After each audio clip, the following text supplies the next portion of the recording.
Bom dia, pessoal. Quem fala é Carol Luchetti, analista-chefe da XP Investimentos, e esse é o Morning Call do dia 23 de janeiro de 2019. Os mercados operam hoje em território neutro após forte correção do dia de ontem. O foco hoje segue nos discursos que saem do Fórum Econômico Mundial de Davos. Ontem, o Bolsonaro deu seu discurso lá, ressaltando a agenda reformista e liberal, mas, de certa forma, não trouxe grandes novidades, e isso decepcionou os investidores locais, o que ajudou a intensificar a correção. Em paralelo, também em Davos, o Paulo Guedes falou ontem sobre tributar o dividendo e JCP, o que adicionou um pouco de volatilidade ontem, mas foi complementado hoje explicando que essa potencial tributação seria uma compensação, um corte de imposto de renda para as empresas. Na nossa conta, a depender do corte de imposto de renda e a tributação sobre esse dividendo ou JCP, o impacto no final das contas pode ser neutro em termos de valor de mercado das empresas.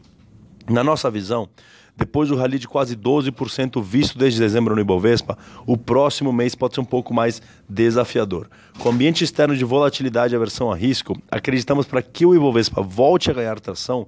Mais detalhes em relação à proposta final da Previdência a ser enviada ao Congresso, assim como a visibilidade em relação à aprovação da mesma, vão ser necessários.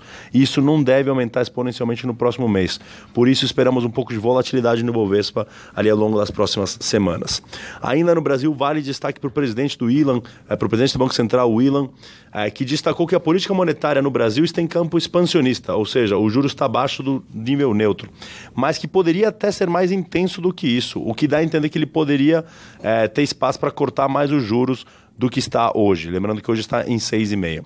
Entretanto, na nossa visão, essa discussão ela deve ficar para o segundo semestre, à medida que a aprovação ou não da reforma da Previdência é crucial para determinar qual que é o nível de política monetária neutra, ou seja, se a reforma da Previdência demora mais para acontecer, ou até num cenário extremo e que é improvável na nossa visão, mas não acontece, o nível de taxa de juros neutro deveria ser mais alto, o que faz com que aí o potencial corte de taxa de juros fique muito mais improvável e até se poderia discutir uma alta na taxa de juros. Portanto, o cenário base é juros estável até o meio do ano e aí o segundo semestre, a depender da evolução da agenda reformista, pode ter sim uma revisão dessa visão. No internacional, destaque para as tensões comerciais entre os Estados Unidos e a China.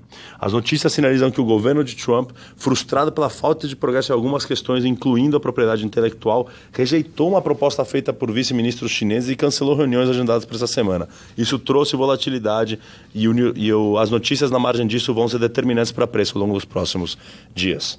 Ainda nos Estados Unidos, as vendas de moradias usadas caíram em dezembro para o menor nível em 3 anos e o aumento do preço dos imóveis também desacelerou acentuadamente. Isso sugere uma nova perda de impulso no mercado imobiliário e traz preocupação em relação à saúde da economia.